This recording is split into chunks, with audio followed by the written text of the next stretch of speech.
नमस्कार। सबसे प्रथम मैं आपको बताना चाहता हूं कि ये जो स्टडी हुई है ये महावीर कैंसर संस्थान पटना, डॉक्टर अरुण कुमार, डॉक्टर अशोक घोष, इसके साथ और हमारे पार्टनर इंस्टीट्यूट हैं जैसे कि नाइपर है, आपका जियोलॉजिकल सर्वे ऑफ इंडिया है, लवली प्रोफेशनल यूनिवर्सिटी है और एम्स। तो हम सब लोगों ने मिलके ये स्टडी की है जो कि ICMR Indian council of medical research के द्वारा फंडेड है। ये एक रूटीन स्टडी है जो कि चलती है भारत सरकार की पॉलिसी के अंदर। तो इस स्टडी के अंदर बेसिकली हमने बिहार के डिफरेंट डिस्ट्रिक्ट 6 डिस्ट्रिक्ट्स को चूज किया।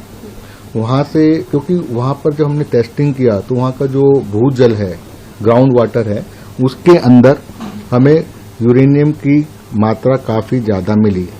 अलग अलग सैंपल से 20 सैंपल में तो बहुत ज्यादा मात्रा थी। तो पूरा पेपर के अंदर जो कि नेचर के साइंटिफिक रिपोर्ट में पब्लिश हुआ है, all data is available there. इसके अलावा जो लैक्टेटिंग मदर्स थी, हमने 40 सब्जेक्ट ड्यू कंसेंट लेके उनको एनरोल किया।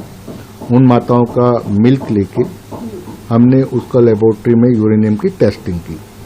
उस टेस्टिंग के अंदर हमें फर्स्ट टाइम मदर मिल्क के अंदर यूरेनियम का कंसंट्रेशन दिखाई दिया। नालंदा डिस्ट्रिक्ट में जो सैंपल लिए उसमें कंसंट्रेशन कम था, 2.35 माइक्रोग्राम पर लीटर। और जो खगड़िया डिस्ट्रिक्ट था, कटिहार एरिया, वहां पर हमारा जो कंसंट्रेशन मिला वो 5.25 माइक्रोग्राम पर लीटर मिला। ये अभी तक फर्स्ट स्टडी है कि मदर मिल्क के अंदर यूरेनियम को डिटेक्ट किया गया। ये कंसंट्रेशन अगर वैसे देखा जाए जो WHO की रिपोर्ट है, जो पेयजल के अंदर, भूमिगत जल के अंदर जो मात्रा बताई गई है वो 30 माइक्रोग्राम पर लीटर बताई गई है, जिससे कि उसके हिसाब से बहुत कम है। लेकिन मिल्क के अंदर अभी परमिशन लिमिट कितनी होनी चाहिए, ये एक शोध का विषय है, क्योंकि ये मिल्क बच्चों के द्वारा, इन्फेंट्स के द्वारा इंजेस्ट किया जाता है।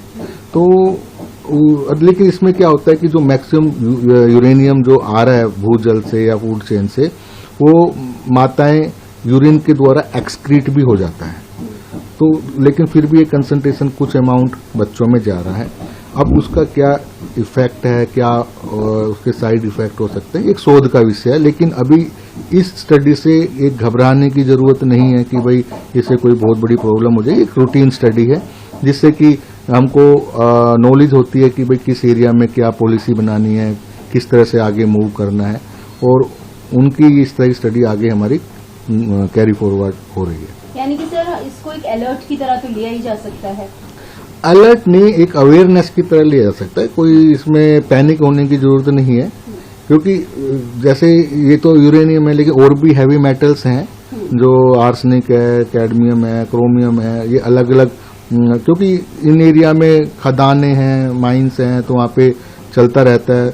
लेकिन हाँ, एक अवेयरनेस हम लोगों को कर सकते हैं, जैसे कि सरकार का पेयजल का जो स्कीम चल रही है, जिन एरिया में ये कंटामिनेशन है वहाँ पर स्वच्छ पानी और ज्यादा मात्रा में और सही तरीके, सही टाइम पे उपलब्ध कराया जा सके, जिससे लोगों की डिपेंडेंसी है भूजल के ऊपर वो हट जाए।